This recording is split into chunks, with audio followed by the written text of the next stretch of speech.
अस्सलाम वालेकुम एवरीवन, कैसे हैं सारे लोग। उम्मीद करती हूँ आप लोग सब खैरियत से होंगे। हम भी ठीक हैं अल्हम्दुलिल्लाह। और सारी ब्यूटीफुल ब्यूटीफुल ख़वातीन, आप लोग कैसी हैं? अल्लाह करे आप लोग भी खैरियत से हों, बहुत खुश हों। आज का व्लॉग जो है बड़ा इंटरेस्टिंग है। थोड़ी सी कुकिंग होगी, उसके बाद बाहर जाएंगे, एक लंबी सी वॉक होगी, उसके बाद एलडी जाएंगे ग्रोसरी स्टोर और वहाँ से वापस आएंगे। तो आप लोग साथ रहिएगा। और वॉक पे क्या क्या हुआ, कौन कौन सी चीज़ें हमने देखी, कौन कौन से फल हमने तोड़े ये सब मैं आप लोगों को आगे बताऊंगी, क्योंकि बहुत ही अच्छी जगह हम वॉक करने गए थे और बहुत सारे फलों के दरख्त नज़र से गुज़रे और हमने बहुत कुछ तोड़ा भी। तो काफ़ी इंटरेस्टिंग व्लॉग है, आप लोग बने रहिएगा। अभी टाइम है तकरीबन ये शायद 10 या 11 बजे के आसपास का, और मैंने सोचा बैंगन रखे हुए हैं, जल्दी से बैंगन बना लिए जाए। कैसे बनाती हूँ मैं बैंगन आप लोग देख रहे हैं। प्याज तली है, 2 छोटी प्याज ली है, उसको फुल ब्राउन नहीं किया है, हाफ़ ब्राउन किया है। और थोड़ा सा मेरे पास टोमेटो कैन वाला रखा था, तकरीबन आधा कैन। जब प्याज ब्राउन हो गई उसमें मैंने ज़ीरा डाला और उसके बाद मैंने टोमेटोज़ डाले। और अब ये मैं मसाले डाल रही हूँ। 2 टीस्पून जो है वो सुरख मिर्च है, हाफ़ टू 1 टीस्पून जो है वो हल्दी है, फिर 2 टीस्पून धनिया पाउडर है, और ये आखिरी में 1 टीस्पून ज़ीरा पाउडर है। और नमक भी इसमें ऐड करेंगे। बस ये सारे मसाले डाल के बहुत अच्छा सा भून लेना है। बहुत आसान होते हैं बैंगन बनाना और इतनी जल्दी बनते हैं कि बस। यहाँ पर मैं नमक डाल रही हूँ। मेरे पास जो नमक आजकल आया हुआ है ना, ये हिमालयन सॉल्ट है और ये क्रश्ड सॉल्ट है। ये फ़ाइन क्वालिटी नहीं है, फ़ाइन वाला नहीं है, यानी बारीक पाउडर की तरह नहीं है, मोटा मोटा है। तो देखने में ऐसा लगता है जैसे हम ब्राउन शुगर डाल रहे हैं मगर ये ब्राउन शुगर नहीं है, ये नमक है। अच्छा, आलू मैंने काट लिए। आलू थोड़े मैंने मोटे काटे हैं, जो बैंगन की कटिंग की थी वो निस्बतन थोड़ी छोटी की थी। यहाँ पर 2-4 चमचे पानी डाल के मैंने इसको रख दिया था। थोड़ा सा ये अच्छा सा गल भी गया, टोमेटो और प्याज वगैरह जो अंदर थी, और पक भी गया है, मतलब ये भुन गया है अच्छा सा। अब ये तैयार है कि हम इसमें अपने जो बैंगन वगैरह है वो डाल दें। बैंगन मैंने काट के रख लिए थे, वो मैंने डाल दिए हैं। अच्छा, जब ये सब्ज़ी इस तरह की बनती है ना, जो बारीक भी कटी हुई है, और सब्ज़ी में वैसे बहुत ज़्यादा पानी नहीं पड़ता है, कुछ सब्ज़ी में पड़ता है, जैसे कि आलू गलाने के लिए, चुकंदर हैं अगर मोटे, वो गलाने के लिए। मगर इस तरह की जो सब्ज़ी पड़ती है उसमें ज़्यादा पानी नहीं पड़ता है। मैंने भी बस आधे से भी आधा कप इसमें पानी डाला था, और ये सब मिक्स करके खूब अच्छा मिक्स किया और इसको ढक के रख दिया था हल्की आंच पर। तो ये बहुत अच्छा सा फिर गल जाता है। आलूओं को ज़रूर चेक कर लें, क्योंकि आलू जो हैं वो निस्बतन मोटे होते हैं दूसरी सब्ज़ी बैंगन के बनिस्बत, तो उसको ज़रूर गलना चाहिए। तो यहाँ मैंने 2-3 बार चेक किया और ये आलू गल चुके थे। और अब मैंने इसमें ऐड किया है अमचूर पाउडर। मेरे पास अमचूर पाउडर ज़रूर रहता है, मुझे बड़ा अच्छा लगता है। तो मैं इस तरह की सब्ज़ियों की भुजिया वगैरह जब बनाती हूँ तो यूज़ करती हूँ अमचूर पाउडर से, ज़रा सा खट्टा खट्टा टेस्ट आ जाता है। तो यहाँ पर हमारा बैंगन आलू जो है वो बनकर तैयार हो गया है, और बस प्लेट में निकाल के आप लोगों को दिखा देती हूँ। और इसके बाद हम निकलेंगे बाहर, वॉक के लिए जाएंगे। और खाना मैंने इसीलिए बना लिया था कि वापसी में हमें थोड़ी देर हो जाएगी, तो फिर कम से कम दोपहर का खाना बना हुआ हो। तो ये मज़ेदार सा बैंगन आलू तैयार है। और यहाँ पर अब मैं बाहर आ गई हूँ। ये अब मेरे घर के करीब ही जगह है। जब हम आबादी से निकलते हैं, तो क्योंकि हमारा एरिया काफ़ी पहाड़ी एरिया है, तो जब हम आबादी से थोड़ा सा निकलते हैं, यानी 2 मिनट वॉक करके, तो इस तरह की खुले खेत और जगहें आ जाती हैं। और यहाँ मैं आई हूँ तो इस कदर बड़ा दरख्त मुझे दिखा है कि आप लोग देख रहे हैं इसमें क्या लगा है। इसमें लगे हुए हैं अखरोट। इतना बड़ा दरख्त है, इतना बड़ा दरख्त है, और लदा हुआ था ये अखरोट से। और मेरा ख़्याल है अभी कुछ 10-15 दिन पहले यहाँ पर कोई काफ़ी हवाएं चली हैं, तेज़ बारिशें हुई हैं, जिसकी वजह से इसकी बहुत सारी टहनियाँ टूटी हुई पड़ी हुई थी और नीचे अखरोट ही अखरोट बिखरे हुए थे, जिसे देखकर दुख हो रहा था कि ये अगर लगे रहते तो ज़्यादा अच्छा था। मगर खैर, तो ये देखें, मैं आप लोगों को दिखा रही हूँ, इतने अखरोट हैं और ये अभी कच्चे हैं। अखरोट तोड़ने का जो मौसम है, जो महीना है, वो यहाँ पर सितंबर से अक्टूबर तक का होता है, जिसमें अखरोट पक जाते हैं।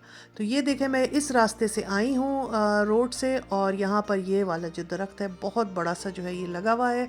और राइट साइड पे अखरोट था, लेफ़्ट साइड पे ये गंदम के खेत थे, और ये पूरी रोड आगे तक जा रही थी। वॉक करने के लिए ये बेहतरीन जगह थी। तो बस हम जब अखरोट देख लिए तो फिर हम और आगे आए। थोड़ी देर बाद मुझे ये झाड़ियाँ दिखी, और मुझे इसमें ये बेरीज़ लगी हुई दिखी। मेरे ख्याल है हिम बेयर है या हाइडल बेयर है, मुझे एग्जैक्टली नाम याद नहीं है। बहुत मज़े की होती हैं, ये भी बिल्कुल शहतूत की तरह होती है, खट्टी खट्टी। और इतनी झाड़ियों में लगी हुई थी, इतनी लगी हुई थी, कुछ पक्की कुछ कच्ची और कुछ पकने वाली थी। तो मुझे तो देख के हमें यहाँ पे भी मज़े आ गए हमने ये तोड़े, खाए, खट्टे थे। अखरोट तो हम तोड़ नहीं सके क्योंकि अभी कच्चे थे वो। इंशाल्लाह सितंबर में जाऊंगी ना दोबारा, तो फिर मैं अखरोट भी तोड़ूंगी अगर पक गए हुए। तो यहाँ पर ये हमने ये बेरीज तोड़ी, खाई, और ये हम खाते खाते फिर हम आगे बढ़ रहे थे। बड़ा मज़ा आ रहा था इस दिन वॉक करने का, क्योंकि बहुत अच्छी जगह थी ये वॉक के लिए। इतनी खूबसूरत आसपास नज़ारे, इतने फलों के दरख्त कि ऐसा लग रहा था कि मैं पता नहीं कहाँ आ गई हूँ। और ये सारे दरख्त जो मैं आपको दिखा रही हूँ, ये हैं सारे सेब के। और ये भी बहुत सेब इनमें लगे हुए थे, कुछ में ज़्यादा थे, कुछ में कम थे। यकीन करें वीडियो में कुछ भी नहीं आया है। ख़ास तौर से ये वाला सेब का दरख्त भरा हुआ था, मगर मैं ये देख रही हूँ कि वो पत्तों के दरमियान ही वो ऐसे मर्ज हो गए हैं कि वो एप्पल तो नज़र ही नहीं आ रहे हैं। बहरहाल बड़ा मज़ा आया इसको देखते हुए। फिर हम आगे बढ़ते जा रहे थे और वॉकिंग में भी मज़ा आ रहा था, मौसम भी अच्छा था। और ये देखें, गंदम की फसल इस कदर खूबसूरत खड़ी हुई है और ये अब कटने वाली है।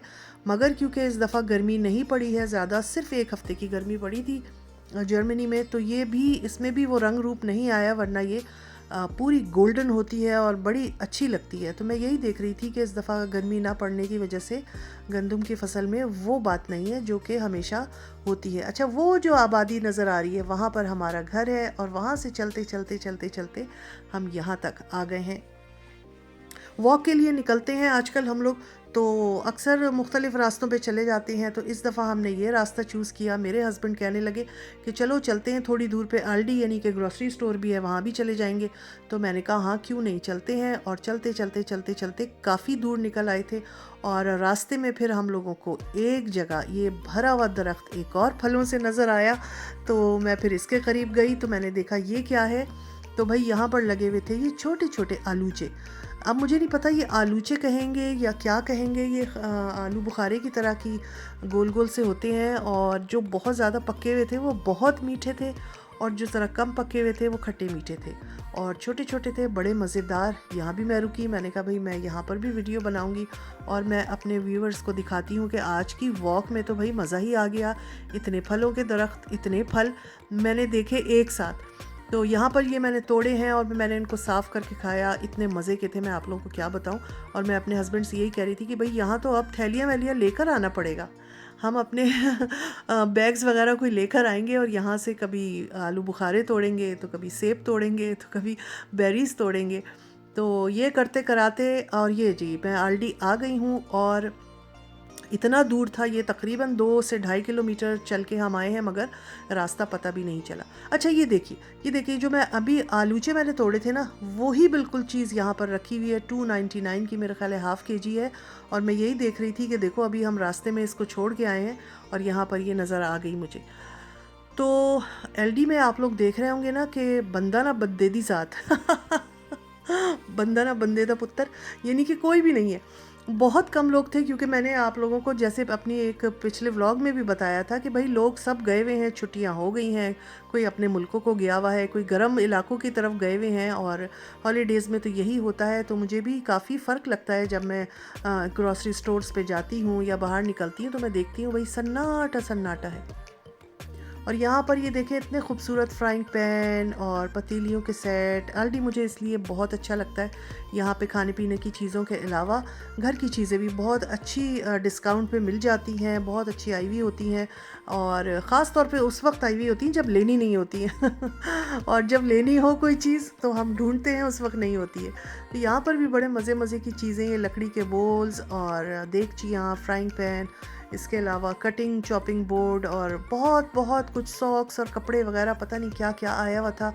प्लास्टिक के कंटेनर्स, प्लास्टिक के ऑर्गेनाइज़र्स। तो मज़ा आता है। और इस यहाँ आल्डी जाओ तो टाइम ज़्यादा लगता है, क्योंकि मैं तो भाई पूरा फिर कर घूम कर देखती हूँ, और जब तक पूरा ना देख लूँ मज़ा नहीं आता। और यहाँ पर देखें, ये पंखे भी रखे हुए हैं, मगर अगर आम हालात में गर्मी होती तो ये पंखे यहाँ नज़र नहीं आते। उठा लेते हैं लोग, फ़ौरन ख़रीद लेते हैं, मगर आजकल क्योंकि गर्मी ही नहीं है तो पंखे भी भरे हुए ही थे। और यहाँ पर ये इस तरह के बॉक्सेस वगैरह भी रखे हुए थे। तो मज़ा आया उस दिन जाकर। हमारी वॉक भी बहुत अच्छी हुई, और चीज़ें भी देखने को मिली। और ये मैट्स, डोर मैट्स वगैरह रखे हुए हैं, बहुत सामान भरा हुआ था, बहुत अच्छा अच्छा आया हुआ था। उसके अलावा ये क्लीनिंग का सामान भी था और बहुत अच्छे प्राइसेस होते हैं। अगर आपको लेना हो तो थोड़ा सा इंतज़ार करना पड़ता है और हर चीज़ आती है और ये सेम चीज़ें नेक्स्ट ईयर फिर रिपीट होंगी। इनका ये मैंने देखा है कि जैसे ये क्लीनिंग का सामान इस वक्त आया हुआ है जुलाई में, तो ये नेक्स्ट ईयर फिर जो है वो जुलाई में रिपीट होता है। तो एक एक साल के बाद ये चीज़ें रिपीट करते हैं, बाज़ दफ़ा कुछ नई चीज़ें भी होती हैं। तो यहाँ पर देखें सन्नाटा सन्नाटा है, लोग नहीं हैं। और बहरहाल हमने अपनी जो भी थोड़ी बहुत शॉपिंग, हमने तो ज़्यादा नहीं करनी थी क्योंकि हम आए थे पैदल, और पैदल हम कितना सामान ले जाते, बस एक दो ब्रेड्स वगैरह हमने लेनी थी और छोटी मोटी चीज़ें ली और अब हम वापस आ गए थे। रास्ते में बैठकर एक जगह बेंच थी, वहाँ पर थोड़ा हमने अपना ब्रेक लिया और उसके बाद चलते चलते बस अब घर के करीब आ गई थी। ये आखिरी एक दरख्त और देख लीजिए जो मेरे घर के सामने है। 2 दिन पहले इतनी हवा चली कि इसका आधा हिस्सा टूटकर बाहर सड़क की तरफ गिरा हुआ था और उसमें कोई आलूचे भरे हुए थे। उफ, मैं बता नहीं सकती, मगर वही है ना, जिसने की शर्म उसके फूटे करम। ये आप लोगों ने मुहावरा सुना होगा। हम शर्म में ही रहे कि नहीं, हम रोड पे गिरे हुए दरख्त से आलूचे नहीं उठाएंगे, और वो कोई उठा कर ले गया। फिर इतने आलूचे थे भरे हुए, और जो शाख बड़ी सी गिरी हुई थी ना, उसमें सबसे ज़्यादा थी। तो मुझे शर्म आ रही थी कि वो रोड पे पड़ी है और ये ना हो कि कोई आस पड़ोस वाला हमें देख ले कि हम ज़मीन पे से आलू बुखारे चुन रहे हैं। तो हमने उसको नहीं चुना, मगर दिल यही चाह रहा था कि थैली लेके जाओ और भर कर ले आओ। तो ये आखिरी मैंने कहा आप लोगों को अपने एक फलदार दरख्त और दिखा दूँ। तो आज मैंने आपको कितने फलदार दरख्त दिखाए ना। अखरोट का दरख्त, आलूचे का दरख्त, बेरीज़ का दरख्त, सेब का दरख्त, जिसमें सब में फल लगे हुए थे। और ये अब मैं घर आ गई थी। घर आने के बाद बस 10 मिनट के बाद इतनी बादल आ गए, बारिश शुरू हो गई थी, और हमने शुक्र अदा किया कि हम टाइम से आ गए थे, वरना हम रास्ते में भीगते और खामखा फिर भाग के जल्दी जल्दी आना पड़ता। तो ये वाला मौसम चल रहा है आजकल। और यहाँ पर मैं दिखाती हूँ, मैं 2 अखरोट ना उठा कर लाई थी और मैंने सोचा था मैं घर जाके इसको काट कर देखूँगी कि अंदर से कैसा है।